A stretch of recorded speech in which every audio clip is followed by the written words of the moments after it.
Okay, we good to go? Always good to go.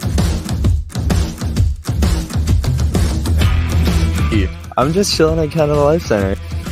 That's the hard-hitting analysis you listen to the Level Flight podcast for. Here we go. Jets are a brisket team, low and slow for the first two periods, and boom, an explosion of flavor in the last few minutes of the third. Doing all right. Better if my internet would work. Elliot.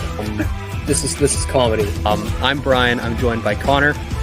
Hello. And Elliot. Hey. Wow, that was fun. You're listening to the Level Flight podcast. Good morning, everyone, and welcome into the 16th edition of LFP Live. And if you can see the backgrounds, these aren't green screens. We've gotten out of our rooms and out of our setups. I am at Falcon Lake. We've got the merch on here. You see the bus back there and the trees behind me. Brian is at the lake, set up Wi-Fi out there. You can kind of see through the trellis back there. There is water. I was gonna do this outside like you, but right as I was about to set up, the wind picked up from which would have been blowing directly into the mic, and then it started raining. So, not really something I wanted to. You sure you didn't want to risk it? I'll just put the umbrella up and hope. Yeah, there you go. And then Elliot is in his regular setup, but he's here, so we love it. We got the full crew. We love to see it.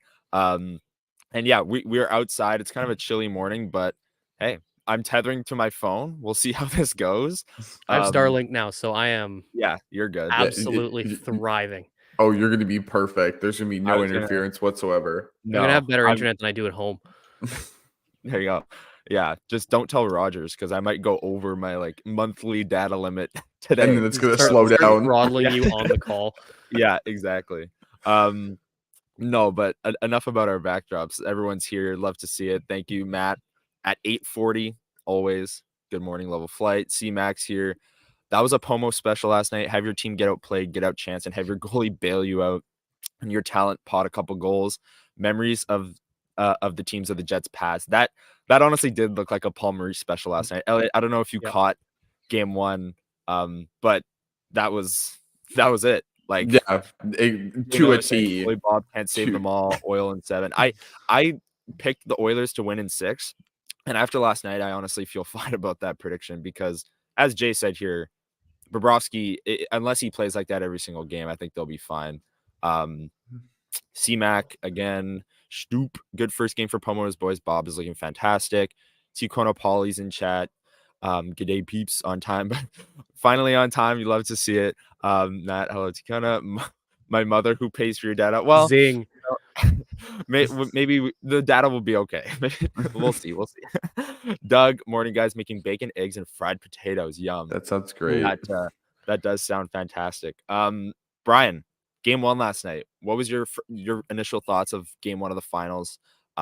Florida taking the 1-0 series lead, 3-0, but Bobrovsky with like a 4.0 expected goals shutout, which is unbelievable. But yeah, last night, Florida Oilers. What were your thoughts? Well, it's interesting. I'm taking it the different way where you said that you are more confident now in your pick because that's how the Oilers played in game one. I'm more confident, I think, in the fact that Florida is not going to look like a class below team for the rest of the series because we know what they've done. Like they've kind of run the gauntlet a little bit here. Like obviously they're not the teams that, of past where they are really sort of like that, like the Boston team from last year would have been a better matchup, obviously, but tough matchup there. Obviously they have to go through Tampa, which Tampa's not what they used to be, but they're still the Tampa Bay Lightning, right? And then, to deal with, what they did and to look as good as they did while doing it, and then to have the Rangers and truly, it was a situation where when I saw how bad they looked last night, I was like, okay, how long is this going to last? So I do still think, I mean, obviously the Oilers are going to do what Oilers do. Mm-hmm. But we're also seeing that Bobrovsky standing on his head and Stuart Skinner allowing, 2 goals on 7 shots or whatever he did to when they went down. I don't know. Sportsnet tweeted out a stat. He gave up a goal in the first shot of the game. It's the 11th time that's happened this season. 7 times in the regular season, 4 in the playoffs. First shot of the game, goal. Like, that's just can't start that way. 11 times in a season. I don't know. Nope.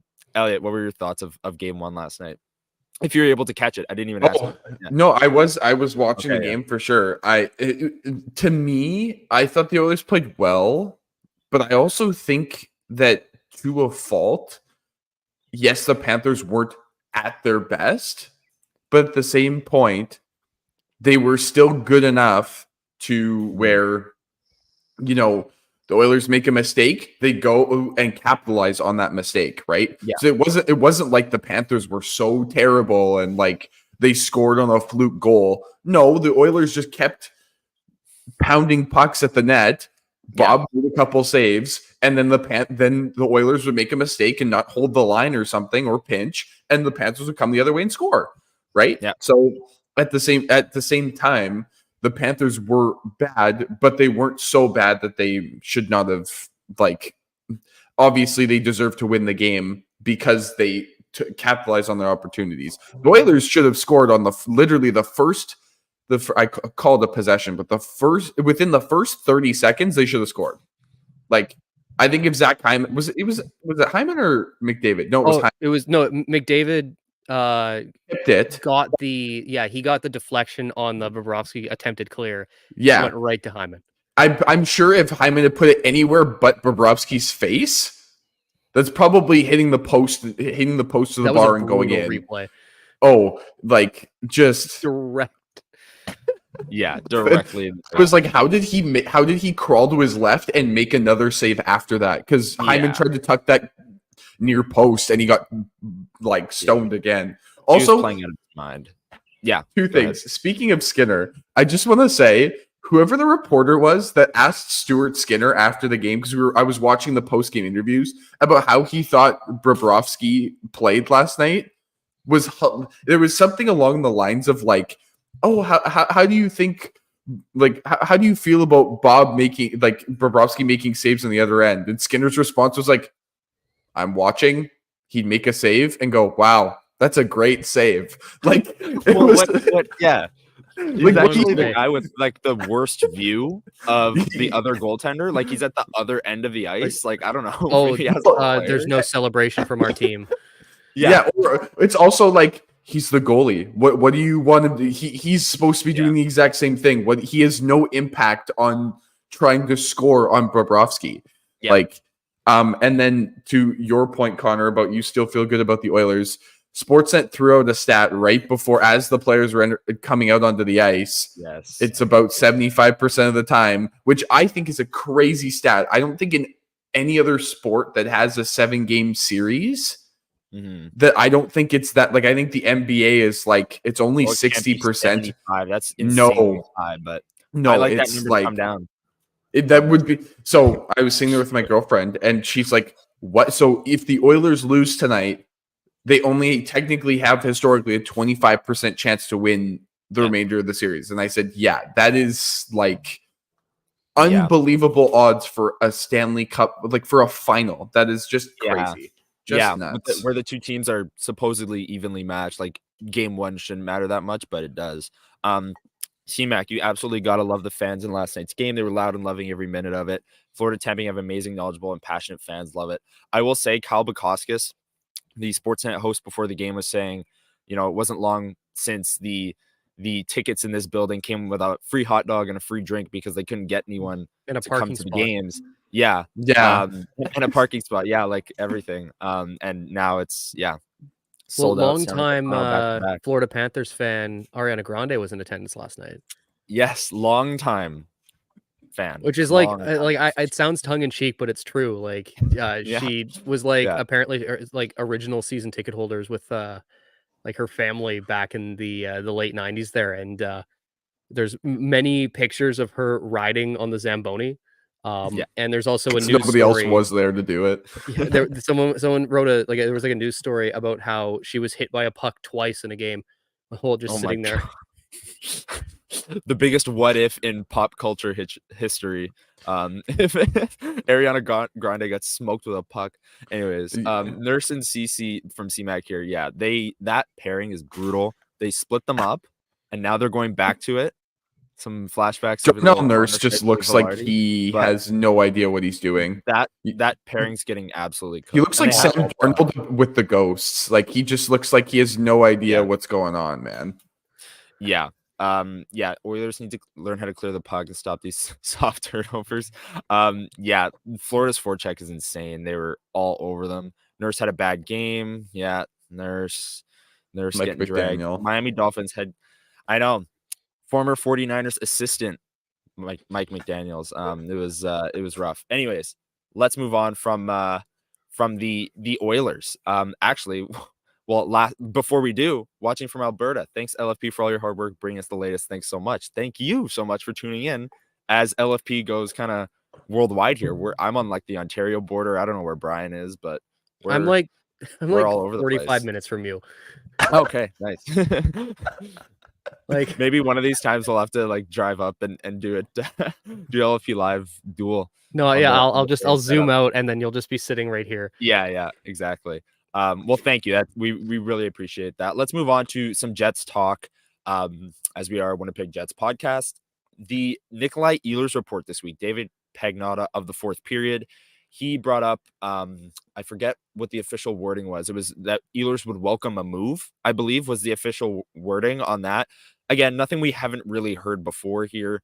Murat Atesh reported 3 weeks ago that he expected Ehlers was going to be traded or at least shopped because there wasn't a mutual kind of contract there. And this is just kind of furthering that report. Then there was some talk on CJOB of what Ehlers' value is as a player and what they might be able to get for him in return. And we wanted to bring up that discussion as well. So, Brian, I'll start with you. What was your reaction to the Pagnotta report? And we've talked about Ehlers' value before, but it seems to be taking a bit of a turn recently for the worse in terms of like it's less value than we think. So maybe the report first, and then just maybe touch on what you think his value is in a trade. Well, I mean, the report, as you said, it's nothing that we haven't really heard. I think we've all kind of come to terms with the fact that there's going to be a move at some point or another. Like either he gets moved this offseason or he walks in free agency. I don't think it's going to be, to an extent where he would consider re-signing unless something really drastic happens. But I feel like his value, and we've talked about this too, where I think the value and his league-wide perception depends on the team that's interested in him, right? Because if you're looking at a team that is sort of based a bit more heavily on, the eye test, a bit more heavily on, some of the specifics of his game that aren't necessarily jiving with their identity, they're not going to want to, pay a lot. But you look at a team like we brought them up, like Seattle, like Carolina, who are very analytics heavy in their approach. And they'll see that, oh my goodness, this dude provides a lot of offensive value to a team that if, deployed properly, he could be a serious part of our future. And I think that, I don't know, maybe it's a situation of other teams trying to plant a little bit of a perception thing in the media, because that happens a lot where it's, other teams and their representatives will be like, hey, I heard this, just so it seems like it's going to be a lower price. And then, it's going to, stew over the next 3 weeks and, you hit the draft, and then either we'll get more or less. And as I said before, I don't think you're winning a trade in this situation.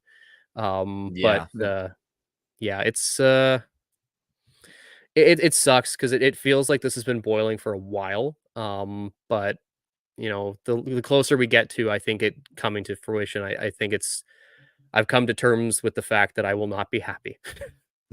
Yeah. Elliot, what were your thoughts to the report?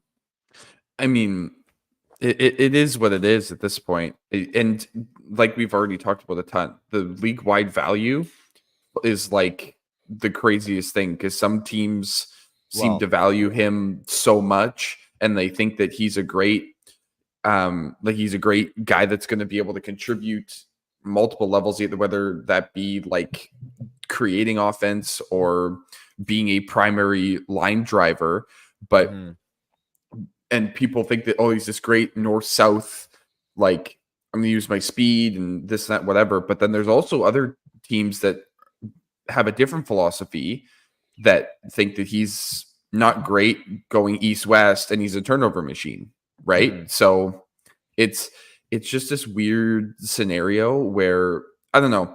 I think Jay brings up a good point here, and I also want to extend this to even PLD as well, as we didn't think we were going to get very much from PLD either. We thought we were going to lose that trade. And I think it's safe to say, like, not even looking at, we're not even going to get into what PLD's done in LA. Just looking at who we've gotten in this trade, like, Velarde looks like a good piece to the future for the Jets as long as he's willing to be here. Yeah. I would even say, as much as Alex Iafallo didn't have a great season, I mean, I'd rather have Alex Iafallo. Yeah, I'd rather have him over PLD. And, you know, obviously we haven't gotten much of the Kupari, but he did get injured, and so that kind of limited what we got to see out of him. But, like, you know, a supplementary piece, right? Like, yeah, I wasn't expecting an otherworldly, you know, turnaround for him. oh, for sure. But the fact that he did play some meaningful games down the stretch, yeah, I don't know. It's that package to me at the time, it looked good. It looks better now, even especially with looking at what Dubois has done. So my whole point is I think I agree with, as much as I agree with you guys that I don't know if we are going to get as much. We also do need to give Chevy the benefit of I think he deserves the benefit of the doubt now, that I think if we give him a little bit of time, he might be able to work his magic and get something. Now, as I think the only caveat here is, the only way that I think that Nikolaj Ehlers is still here after, if he's not traded by the draft, if he's still here by the trade deadline, I think the only way that he's still here at that point is if he signed an extension. And I think the only way that he is signed for an I don't think so. I think no, like, I don't think there's a good chance that it happens, but I think that there is a chance that he comes just into walks the season with no contract. But then it's like, well, maybe it's like Jay Miller. I don't think he walks. Safely in Hellebuck, where they come into training camp with no contract, or it's like the Line A. Come into training Thanksgiving camp, long weekend, and then like one game, and he gets traded, or Thanksgiving long weekend they sign an extension. Like, I could see. I just mean that I don't think he's gonna walk, like, at the end of this year. Like, I don't think that happens. I do think that it's a possibility, though, that he's under this contract on the Winnipeg Jets going into training camp.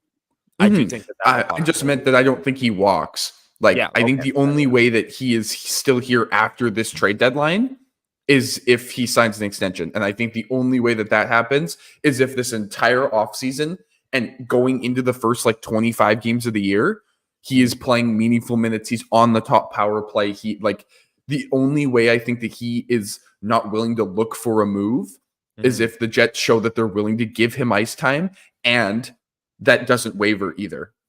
I think the only way, there's no, hey, first 5 games of the year, he plays a ton and then that drops off. Like, I think the only way Ehlers signs an extension is if he sees that there's this large chunk of games where, oh my God, I'm actually playing in the third period. I'm not getting benched. I'm not playing 2 shifts.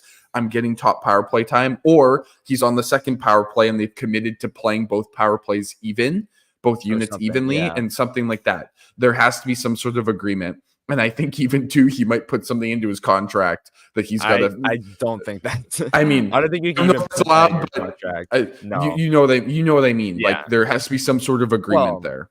Yeah, and look, if Nikolaj Ehlers is on this team, and people will take your statement and be like, oh, well, what's the big difference between the first and the second line? Well, the second line was actually the third line, because Ehlers played less 5-on-5 ice time last season than Mason Appleton. And that's why he wants out. I can assure you, like, that is the reason. It's not because he's not, maybe it is because he's not getting top power play time, but 5-on-5, like you said, Elliot, he's getting benched down the stretch. He's playing less than third line wingers. What are we doing here? He thinks that he's like this CMAC message here. Second best point total of his career, no power play time, dealing with a neck injury. Next team's getting a superstar in their prime. Matt saying superstar is generous. I do think superstar, maybe star. But hey, on a per rate basis, he's like the Jets' best or most productive forward. 5-on-5 Per points, yeah. he was, among the league leaders as well, so it's, and Yeah. his 5-on-5 points per 60 is right up there too, so it's Oh yeah. give him the ice time, he's gonna thrive. Yeah. But he Yeah. needs the ice time, and I think that's the only way that he stays. And if they can't Yeah, promise him but ice I don't. time, Maybe it's different under Arneal. Maybe it is, and um, maybe this message actually made me think of Utah immediately, because it's like, new team. There's one player that gets you out of your seat. They wouldn't mind. They have a ton of picks, ton of cap space. They wouldn't mind trading for and paying Nikolaj Ehlers and playing him on their top line, whatever, top six, whatever the case may be.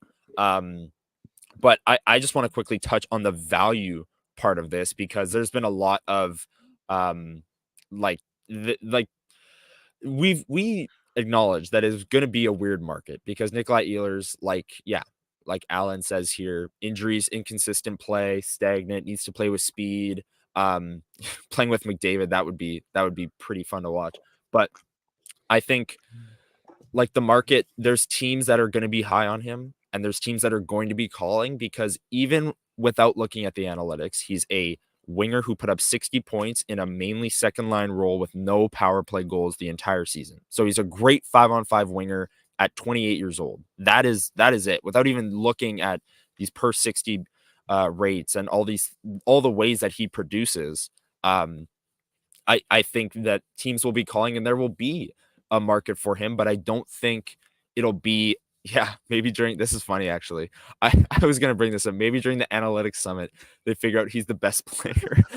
Someone made a joke. I brought it up on the LFP a few weeks ago, but someone made a joke that it was like, after the Jets have traded Ehlers, and then they go to their analytics summit, and it's someone like, no, what have we done?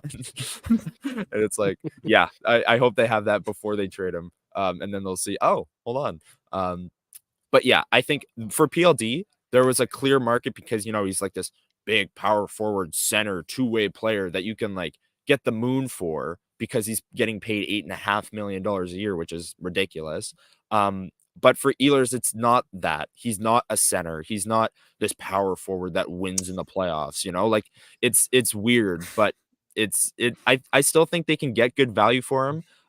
Jay Miller earlier said can't trade him for draft picks. I do think that they will trade him for draft picks if they don't like the market that's out there in terms of other things. They'll take a late first round pick because they don't have one and move on from there. If he's not going to sign, or like I said, I mean, it's June 9th, so it's hard to say this, but I could, again, totally see him staying on the Jets under this contract going into the season. I don't know what you think about that, Brian, what the odds of that are happening, or if you could see it happening.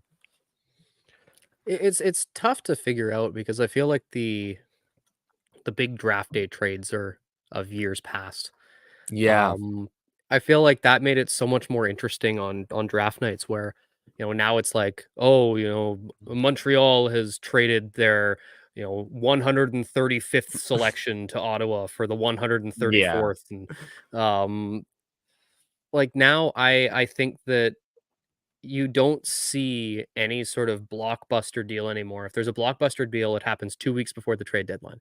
That's just how it works.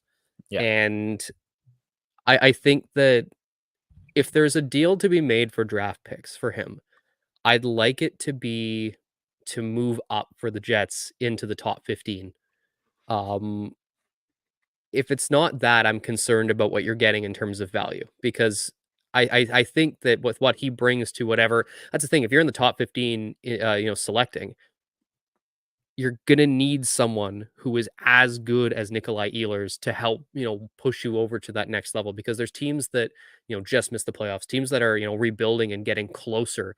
And if you can get a, 28, 29-year-old to, come in his prime after putting up an immense amount of 5-on-5 points, probably going to get way more ice time there. Suddenly, it makes more sense. But I just don't know in terms of value and when it happens, if it does. And then I think that you're right. And I think he might reach training camp remaining on this same contract, because I know that the Jets are going to want to find something a little bit more, because they don't just want to hand him away because you're losing 60 points and a bunch of, incredible 5-on-5 play, and you can't immediately, replace that. There's no way you can replace that production because let's be real, like it's so hard finding that level of production for most teams. But in Winnipeg, no one's signing here as a free agent who's going to provide that much value.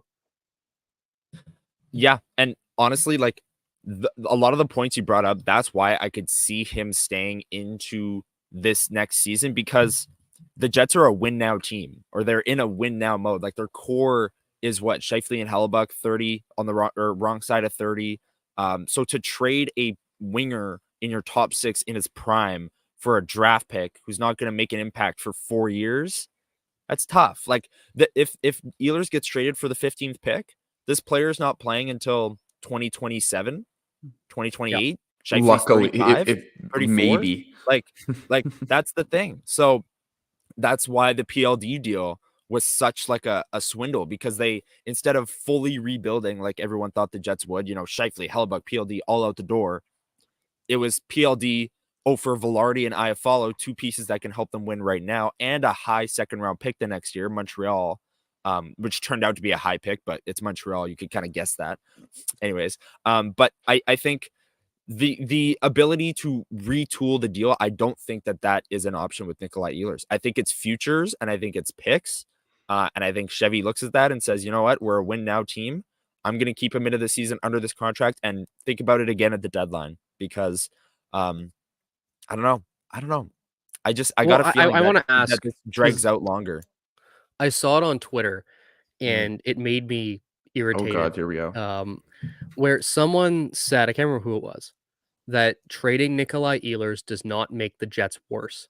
And I have never disagreed with something more. Like, the only way that that statement is true is if they get a legit top 4 right-handed defenseman in return. Yep. I was just going to say that. But like on a base level, if you're trading a 60-point guy who is arguably the best 5-on-5 point producer on your team, there's no way that you could possibly, make that up, like with what you have now.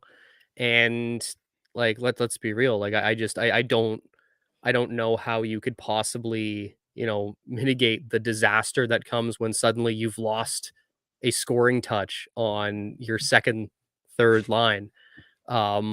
And you don't have that dynamic guy who can move around and, jumpstart other lines like he's done in the past. So, and to further that, I think it was Murat Atesh on Winnipeg Sports Talk, or maybe it wasn't. Maybe I'm miscrediting this, but someone brought up the fact that, the speed element. Say the Jets bring back Sean Monahan and trade Nikolaj Ehlers.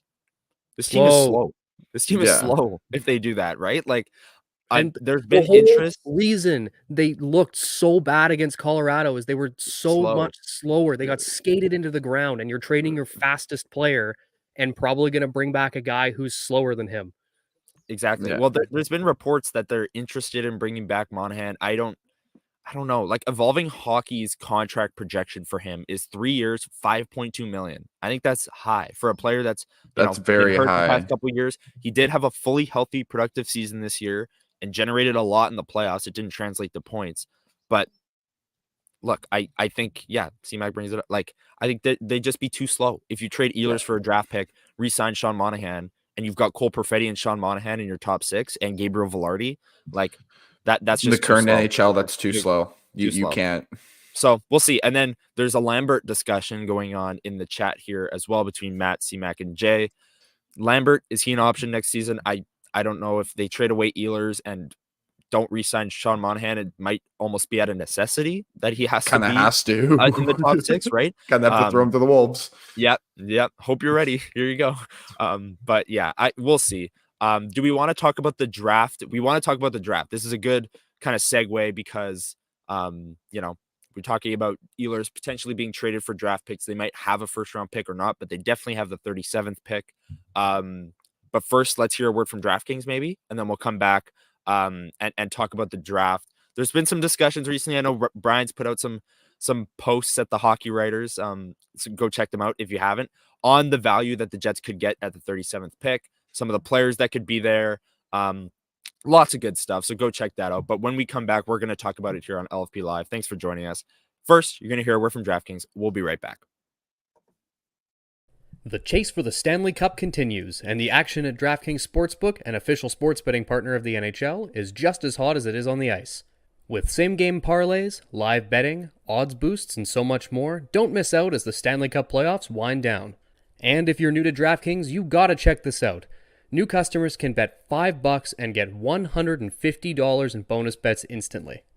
Download the DraftKings Sportsbook app now and use code THPN. That's code THPN for new customers to get $150 in bonus bets when you bet just $5. Only on DraftKings, the crown is yours. Gambling problem? Call 1-800-GAMBLER. Or in West Virginia, visit www.1800gambler.net.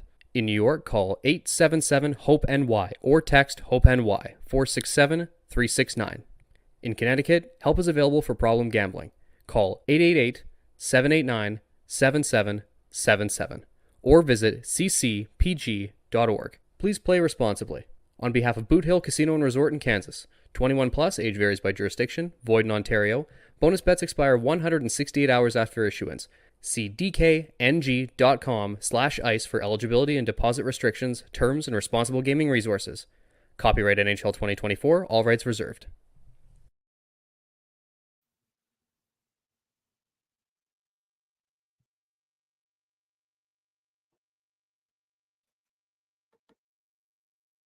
Am I on mute the whole time? Was I on mute? I was I on didn't mute know the if whole it was time. me or Okay. you.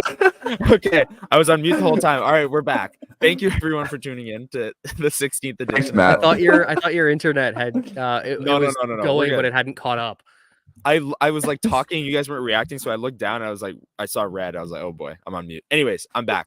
The reason I was on mute is because it was starting to rain here a little bit, and the rain on the gazebo here was kind of loud. But anyways, we're good. Yeah, put a quarter in the jar. We're back. We're okay.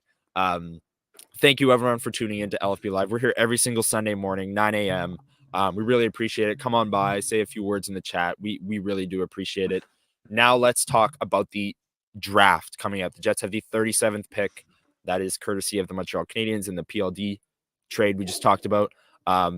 There's going to be value there. This draft has been described as kind of a weak class, but as Brian wrote in the Hockey Writers, NHL history has shown that, the Jets could get good value with that 37th pick, and they could even have a higher pick if they trade Ehlers to get into the first round there. Brian, maybe just quickly touch on what you kind of found in your research on both the value the Jets will get at 37 and some of the players that you were looking into that they could target at that spot. Yeah, I mean, like recently, I know in Arizona, the 37th pick was what got them Josh Doan, who made his NHL debut. Obviously, we all know that he is Shane Doan's son. I know at the time, myself included, I was convinced that I'm like, oh, that's a nepotism pick, 100%. But he's developed Good. over the last couple of years, and he came in, scored 2 goals in his opener, and he looked good in his. I think he played 11 games this season. It was he looked good in that small sample size. But like in terms of historical picks, guys like Boone Jenner, Justin Falk, they came out of the 37th pick.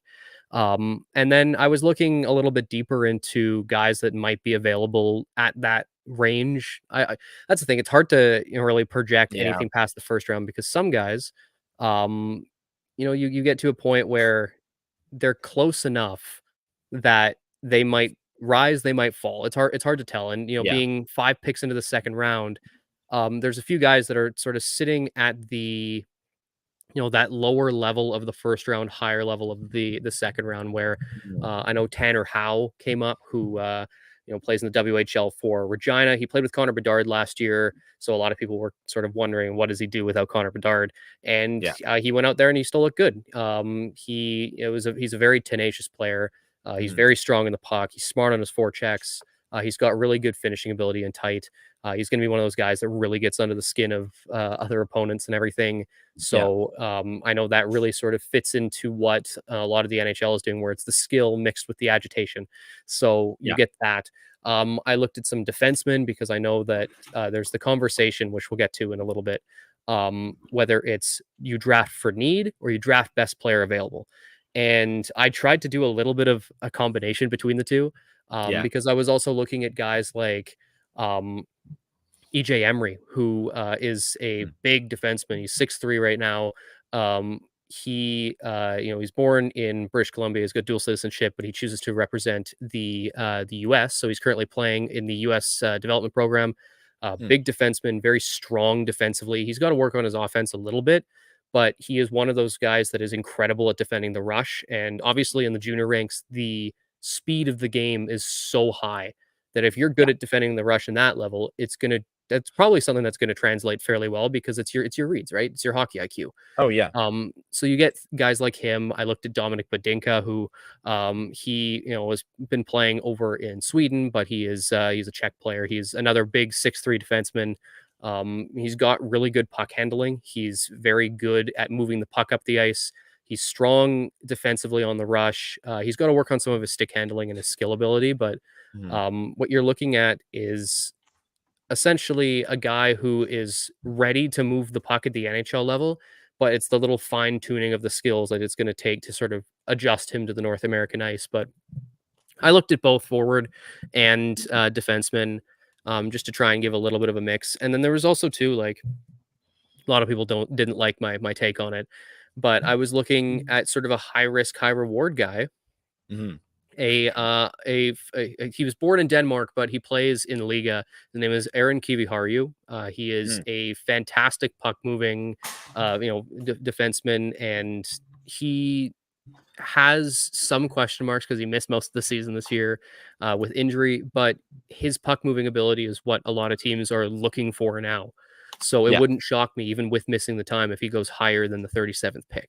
But with so many teams prioritizing skill and puck moving, I think that he might be a guy that if he's available, maybe that's a risk reward situation. But there was two things that showed up, and that's hockey IQ and the ability to really defend the rush and move the puck. So they're like you said, like you started that part there, like they're going to get value with the 37th pick. We kind of knew high second round picks, you can always get good players there.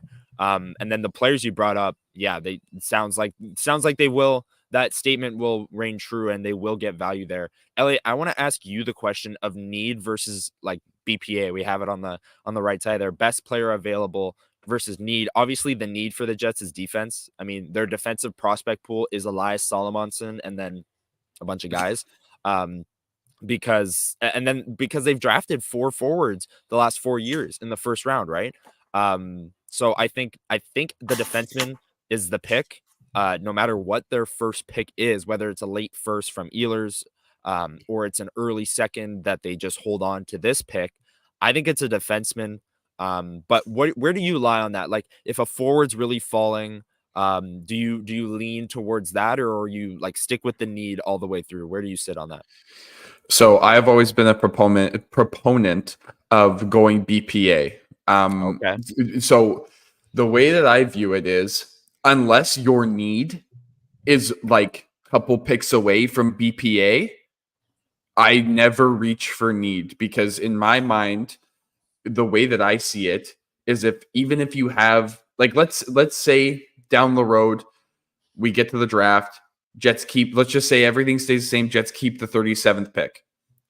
If BPA is a forward, take BPA, because at the end of the day, if you have an abundance of forwards, you then have multiple options. You can either A, trade that player in another trade for whatever your current need is actually on your roster, or B, you then trade that prospect for another prospect that is still your need, that you feel like is a better option. I would rather have BPA and have an abundance of something that you can then use to fill out another spot, rather than reaching for a need and then that player either, obviously there's still prospects there, you never know, they could still not fulfill what you're looking for. But I think it's better to go with BPA and have an abundance of something, rather than reaching down 15, 20 picks for your need, or for a player that fits your need, rather than maybe even just taking BPA and then 5 minutes later trading that BPA for a player that actually fits what you're looking for, that yes, may not be a current draft prospect and could be a year or two out still, but could have already had some some sort of not film, but I think you guys get what I mean. Yeah.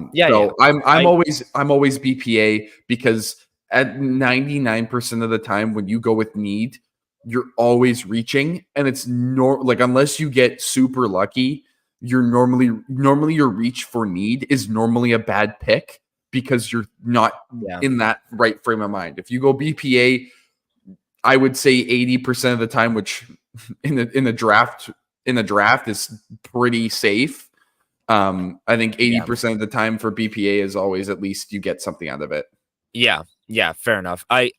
Matt brought up, is Villy considered a prospect? No. Still, I think so. I mean, what is he, 22, 23? Hasn't played much He's in 23. the NHL. I think he's still a prospect. He's had 5 years in the org. I don't know. Yeah, I think you're it's like it's a long time, but I also don't look at age anymore. I kind of look at how many years they've been in the organization, and he's been in the org for almost 5 seasons. Like I remember going and watching him in preseason the year he got drafted, and that was almost when we were like about. I know. I guess that would have been just before we were at CMU. Like that was almost a long time ago. COVID, yeah, it was pre-COVID. Like that's quite a while ago. Yeah. But anyways, I still think he's on the borderline there. This is where I'm at. I agree with you 100%, Elliot. I'm always a BPA guy. Like if there's 4 great forwards at the top of the draft board and then a defenseman, even though you really need a defenseman, I'd take one of the forwards, like because swing for the fences. You could get a big time forward at that spot. This draft is the first time in a long time where I've actually kind of swung to the other side of things just because of how kind of dry the Jets defensive prospect pool is and how, like, I don't know if they went BPA last year with Barlow, but they went best, like one of the best forwards available for sure. And that is what they've done the last 4 years is with McGroarty, with Lambert, who slid and was a high upside pick, and Lucius at that spot is one of the best forwards on the board. That's a BPA pick. They've pushed the defensive side of things down the road so far now that I think maybe at this point you have to take one. Like I don't know if you can walk out of this draft with another forward. In the entire draft, yes. I'm saying as your first pick, whether that be the first round, the second round, I think they have to go defenseman here. I lean more towards need. And I get all your points. It's like you want to swing for the fences. You want an abundance of really great forwards. I'm all in on that. But I feel like they have that for the future. They were ranked 13th on McKean's Hockey's prospect pool rankings, and the first 6 guys were forwards. And then it was Salamonson or something, or it was Salamonson was 5, and then Chibrikov was 6, and it was like 5 of the first 6 were forwards. And it's like, well, and there were no other defensemen on the list except for I think Hanela was actually on there, funny enough. But I don't know. I think that's where you can make a trade. If you trade for another forward, I don't know. Yeah. I've always been someone that if you have the ability, a chance, if you have an abundance of one thing, why not move 1 or 2 of those that you're not too sure about to fill out a need rather than let's reach for a need. You could trade for somebody else in somebody else's organization and maybe even get a little bit more back from that. Right. So that's all I'm saying. Like, I get what you're saying too. It's kind of, they're walking a weird line because they've picked forwards for a while, but and I get that they need a D. And they're right-handed D in their entire organization, NHL or in the prospect pool is quite like it's like they're allergic to them. But yeah, I don't know. I think you take BPA and you move and get the need that you need, whether that be trading Lucius for another defensive prospect. Because again, that's another player that I don't think we've realized that he seems to still have value around the league. Like people seem to still value him as a prospect. I don't. That's a tough sell. It's minimal. That's a tough sell. It seems to be more than others. But 3 of the last 4 years with major. There's not even a guarantee that he plays at a high level again. Oh, for sure. I agree with that. I'm just saying it seems to be that he has more value than we think he has elsewhere. But that would be somebody that Maybe, I would. But again, that's where my thought process goes. Okay, how can I take Lucius and turn him into potentially a right-handed deep prospect from another organization and flip that? And then if that doesn't work, at least you have depth there. Rather than, okay, we got an abundance of forwards and this forward didn't work out and we didn't move him for something else. But that's how my brain works. I know obviously I'm not an NHL general manager, and so it's kind of right. It's tough to say. It's tough to sell. We are not managing the Winnipeg Jets right now, so it's tough to act on that. But I agree. That's Brian, where do you outlined like they might get value, some players they could target, but where do you sit on kind of that spectrum of need versus best player available? Where are you at there? Well, to be honest with you, I still sit best player available, but I think at that range, from what I can tell in the rankings, best player available is probably going to be a defenseman. There's a lot of defenders that are sort of hanging around that area. Yeah, that works. Boom. Then that completely absolves my argument. We shouldn't even be having this discussion right now. Okay. Well, because like there were so many when I was doing research, because it took like 2 or 3 days to like really go through and figure out who is going to be available in that range. And there are a lot of forwards, but I feel like the forwards are more volatile in the rankings, where either they're going to be ranked a lot lower because, some scouts really, pick on certain things that they either do or don't have, or they're going to be into the first round because they're flashy, right? So in terms of that range, you're getting a lot of just like rock solid, dudes that just know how to play their position really well. And that, first few picks of that second round, you're getting a lot of, not guarantees, but what you're getting, I think. And, that's why I brought up guys like EJ Emery, who is probably a late first rounder, but if he falls, I think that's kind of like a perfect pick for them in terms of what they're looking for. They want something a little bit more stable. And I know some people, they want more of the flashiness, but I think Emery has the ability. Also, he is an athletic freak. He led the combine in both vertical jump, squat jump, and horizontal jump. Like, he is athletically so gifted. He has I think a body fat index of 3.64. Like, he is so incredibly fit that he is going to be one of those guys that I think you're going to hear about down the line being like, oh yeah, here's what, EJ Emery, he's got his own personal chef and whatever. And but he is an athletically gifted kid that I think that if you can combine that with the skills that he has in terms of his defensive ability, it feels like that's kind of a really, good pick in that range. And like, I know people joke about it, but let's be real. They kind of like the U.S. development program picks. Yeah. And there's been a lot of those in the past. CMAC brought up. I think he's committed to UND. So right down the road there. Oh, no. Wouldn't shock me. But I do think that, really combining the pun intended, the combine results with what you've seen from him on the ice, you're getting a fantastic athlete who is constantly looking to better his ability, physically and on the ice. And I think that could be a thing of, this is what they take at best player available because that's what they think is the best player available. Yeah. Yeah. And just quickly, speaking of the combine, did you guys see, shout out Mark, the credentials manager at the Hockey Writers. He's on location covering the event. He tweeted out that multiple players have confirmed, but they won't say what team it is, but they're asking what players' Snapchat score and Uber rating is. I think the Uber one was Utah. Did they confirmed that it was Utah? Why does that? What? I get the Snapchat score, but like I don't get the Snapchat score. I don't get the Snapchat. I get the Uber one.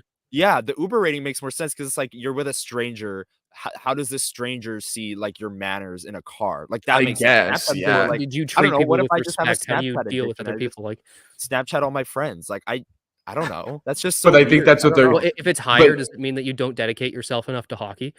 Is that that's probably what the old heads are looking at? I'm sorry, I say old heads because that is the older.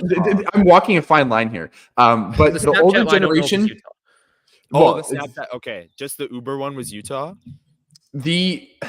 the Snapchat one I get because lots I of don't. older people associate people on their phones with Snapchat and associate those, and older people associate people who are on Snapchat a lot as people who aren't dedicated to what they're doing.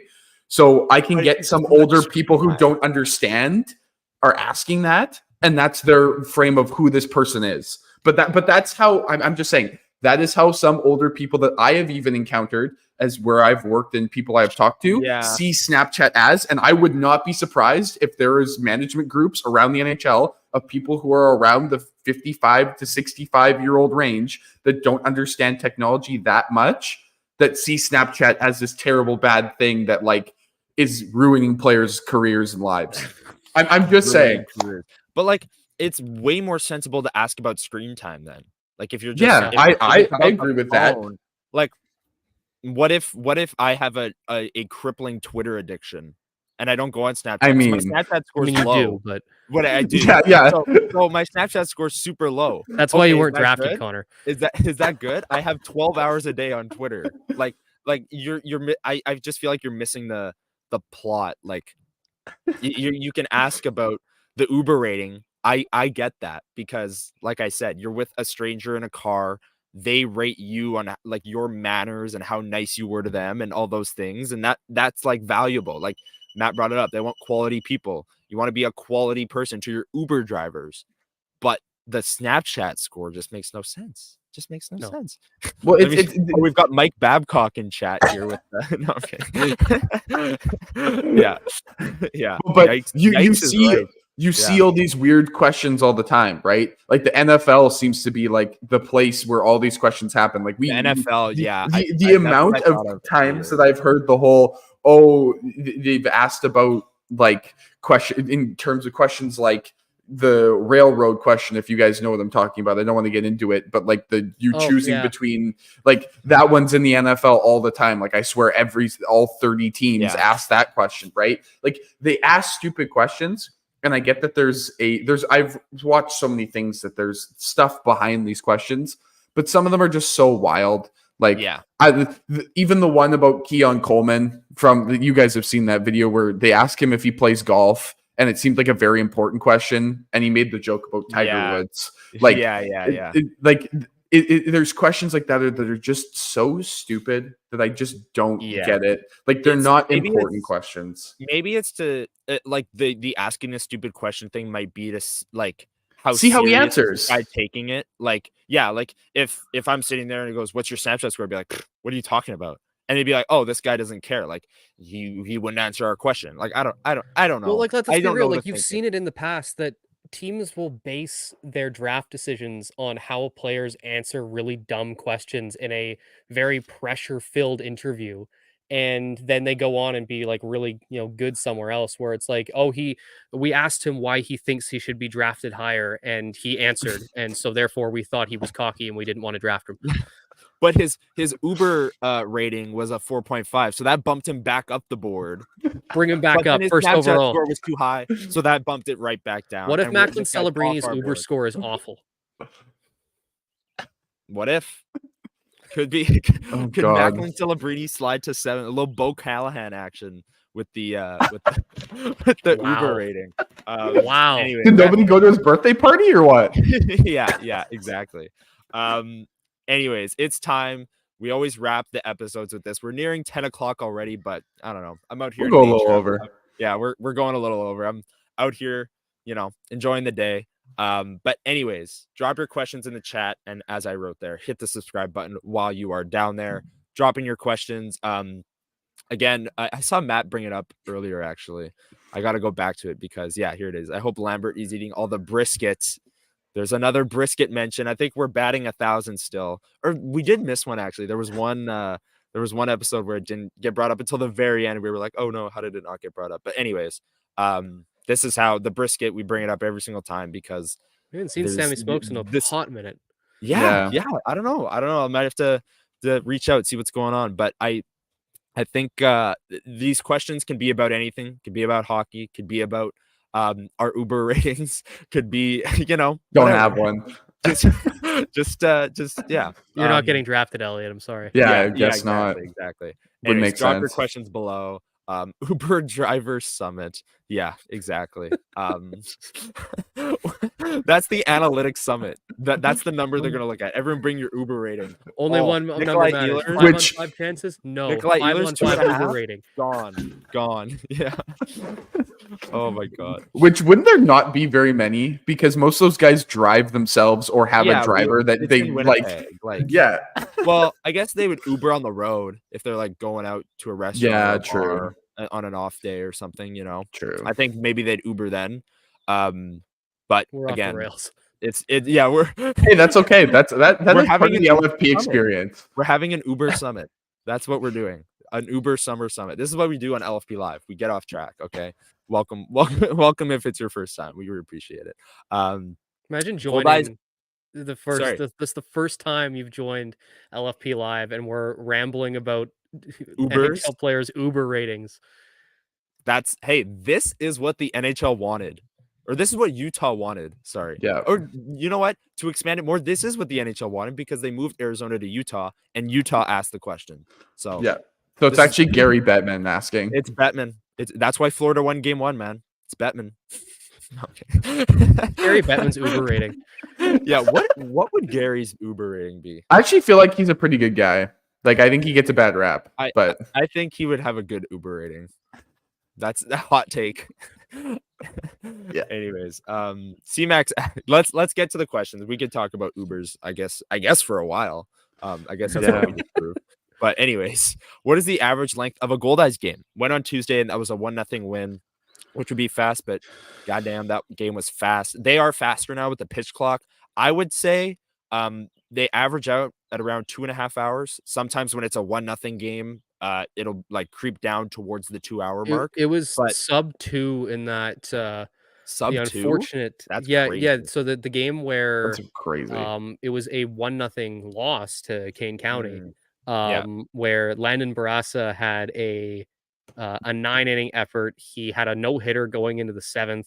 Right. Both pitchers, I think, went the distance. That game was 158. That is way too quick. Honestly, that's Listen, I got to Uber drive home and the sun was out still. It was a yeah, miracle. yeah. Like the pitch clock is great, and it has interested me in baseball, not only the Gold Eyes and the major leagues, more than before because it's more fast paced. But man, you go to a game and it's under 2 hours, like that's just ridiculous. A 2.5 hour mark is short. kind of a sweet spot.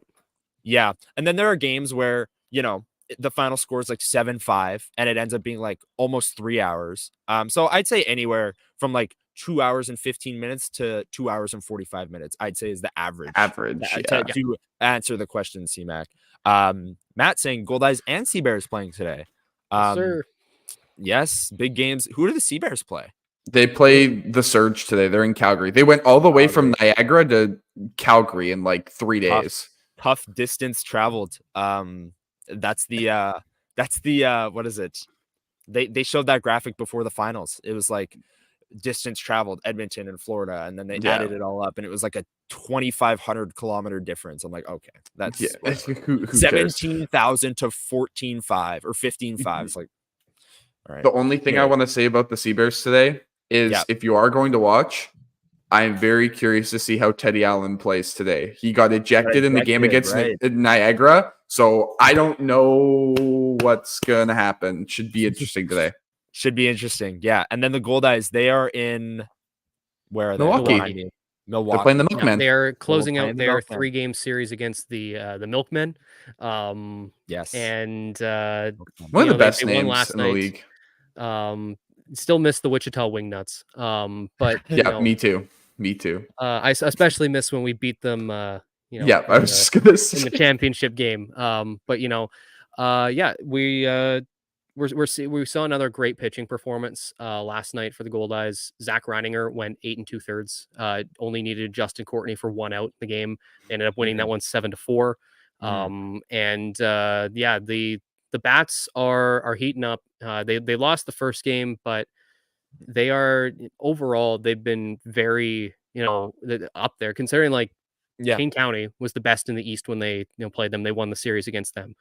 Milwaukee's right up near the top there. They've got a lot of really good, players too. So the goal eyes are really they're pushing hard here, and they're finishing up their series there, and then they play Kane County again. They wrap up their season series against them later this week. Right, which is before even like the 30 game mark, or like around the 30 game mark, we're wrapping up season series. Pretty crazy. But CMAC, do you pick the player 37 to complete the PLD trade or use it to trade up? Now, using it to trade up is interesting. And then he asks again, do the Jets use 37 to pick up more picks? So that would theoretically be trading down. I can't see them trading this pick specifically because it was from the PLD trade. It's their earliest pick, as we know right now. And yes, they don't have a third, and they're short on picks next year as well. Sorry, there's a bug in here. Nature. But anyways, I just can't see them trading this pick. I think it's too good of a value for a second rounder, and they're just gonna stick with it and pick it. Or maybe they trade. Goodness gracious. What is that? I don't know. But that's definitely a bird for sure. What kind of bird though? Let's get into the bird discussion. No, bird experts in the chat. Yes. Drop what bird. I'm sure there is. There's the sound. I'm sure there is. But anyways, I can't see them trading that pick. It's too good of value. Where's your favorite spot you've traveled to? This is a great question. Elliot, I'll start with you. I'm going to have to go to. I was just there like 3 weeks ago. I'm gonna have to go with Orlando. It's Vegas is a very close second, but I haven't been anywhere like cool. Like, not to say those places aren't cool, but I haven't been like to Europe or anything, which is a goal. But I will have to go with Florida. Disney World was pretty hard to beat. It's pretty sick. Brian, where's your favorite spot you've traveled to? I mean, one of the best that I've had is I went out to Vancouver in 2019 for the World Juniors. That was unfortunately the year that I did not even get to see a single Canada game because they lost to Finland in the quarters, but I digress. I got to hang out around there for a few days right around the New Year. So it was a lot of fun. I really enjoyed, hanging out there and, just wandering and trying out a bunch of different places. And, I walked the entirety of the seawall around Stanley Park. Nice, and it was been probably, I'm honestly, I'd love to go back when I'm not just focused on hockey, and just kind of enjoy the city a bit more. But I'd say that's probably my number one. And I also back, quite a few years back, I went down to DC and spent a few days there and checked out a bunch of things. And so that was a lot of fun. But no, I think Vancouver's up there for me. Yeah. For me, you guys both brought it up. Orlando, I've been there many, many times. Been fortunate enough to go with my family a ton. Last year went, saw LeBron James play the Magic, which is my first time seeing LeBron live, which was like a bucket list thing for me. So that was. Didn't he have a good game that night too? He did. The Lakers won by like 20, and LeBron had like 27, 8, and 8 or something. Yeah, he had the LeBron stat line. He had one sick like alley-oop jam, and it was like the craziest thing. It was so awesome, but it was everything I could have asked for. And then Vancouver, I went there a few summers ago with my girlfriend and her family. Amazing. Love it. I was there in the summer. Vancouver in the summer is gorgeous. I've never been in the winter, but I've heard it just it's pretty. It's in the winter. I went with CMU basketball a couple years back. It was nice. It was nice to wear shorts, but lots of hills. I don't know if it was kind of hard playing a game, and then we were going to try to get food, and I had to walk up like 15 hills after that. That was just not fun. Yeah. Doug brings up Banff. I did go on a ski trip once with all my friends. That was an absolute blast too. I'd never been skiing, and we went and we had fun.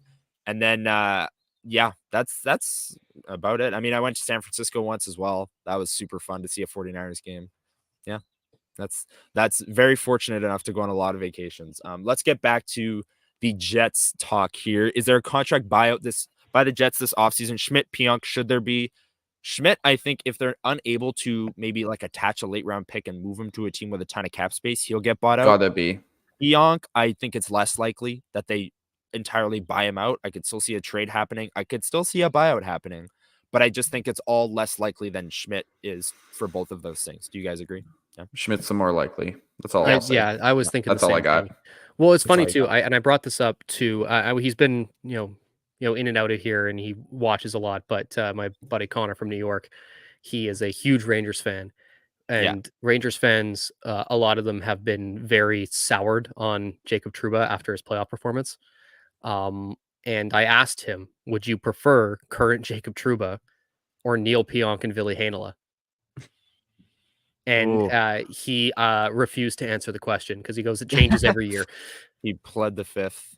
Yeah, that's It does change call. every year. It does change every single year. Well, that trade initially was like an absolute fleece for the Jets. An absolute fleece for the Rangers because Trouba played great. They extended him long time, $8 million, top Made pair him the guy. captain. And it was captain. It was like, oh boy, now Trouba like just kind of runs around like Puts his head into the boards, and he was playing through a broken ankle or had a broken ankle this season or something. I don't know. Like a chunk of his ankle was gone, but he still found the strength to leap into people's heads. Yeah. So I don't know, like where. It's a good thing that ankle doesn't impact his elbow coming up high. Exactly. Yeah, a lot of people with some really cool places that they've been here in the chat. Like we said off the top, I'm in Falcon Lake, Halifax next week. Enjoy that vacation. I am in Falcon Lake. We camp here all the time. A more low-key vacation, but camping still counts for the weekend. So I got the family cabin up here in the White Shell. So the bus coming out here since there it is. The bus. I've been coming out here since I was before I can even remember. So yeah. All right. I think that's gonna do it for today's episode. We went a little long, but hey, like I said, sitting out here in nature, having a great time. Thank you everyone for tuning into LFP Live. We're here every Sunday. Hit the subscribe, hit the notification bell so you get notified every Sunday. Maybe you just wake up, you're pouring your first coffee, notification pops up. Oh, right. LFP is live every single Sunday at 9 a.m. I've been to Garbage Hill. Humble brag. Love it. Don't even get me started about Garbage Hill. Mullins talk. Okay, maybe next week. We'll save it for next week. Or Matt, you can always send something to me on DM or whatever. I'm glad to talk Seabird. I'm funny enough, just about to make my post that they play today. So if you want to reply to that, I can definitely answer that online. Hit Elliot up if you have any Seabears questions. He's got the answer. We will head out. LFP Live. Thank you, everyone. Episode 16. We'll be back next Sunday. Episode 17. Hit the like, hit the subscribe, and have a great couple days, everyone. Enjoy the Stanley Cup Finals. Enjoy the weather. It's starting to get nicer out. And I got one more thing to say. Okay, go ahead. So, two things, actually. Firstly, last week we axed a couple of episodes just because there really wasn't much to talk about and a bunch of stuff going on. And so we're going to keep you updated on socials as to how many episodes we're going to be publishing, or for the next little bit, it's just going to be the live show. We'll let you know. And then I just want to end off on this. Just wanted to pass on our thoughts to Ted Wyman from The Sun. Yes. He recently put out there on Twitter that he's been undergoing some radiation and chemo. Spent 16 days in hospital. So we just want to, send some positive thoughts over to him. We'd like to really sort of, all the local media want to, support each other. So, Absolutely. I know Ted's been around in, this scene for so long. And, I've worked with him a little bit directly with The Sun with some of my Gold Ice stuff. So I want to, to put that out there before we head out today. So we're thinking of you, Ted. Best of luck, positivity your way. Yeah. Great guy. Absolutely great guy. Yeah, I've met him a few times. Awesome guy. All of our thoughts with him. Thank you for bringing that up, Brian. I did want to bring that up, so thank you. Good luck to Ted with the battle. He put it out on Twitter. There's tons of support. Everyone's behind him, and you love to see that. And the chat, sending good thoughts to Ted. Positive vibes here on a Sunday morning. Let's get out of here. Thank you, everyone, for tuning in. I'm not going to do a long goodbye because we did it a few times. Good luck. Have a great week, everyone. Good luck to Teddy Wyman in his battle. Sending good thoughts, good vibes, and we will see you all next Sunday. LFP Live. Have a great couple days, everyone. See you. Peace.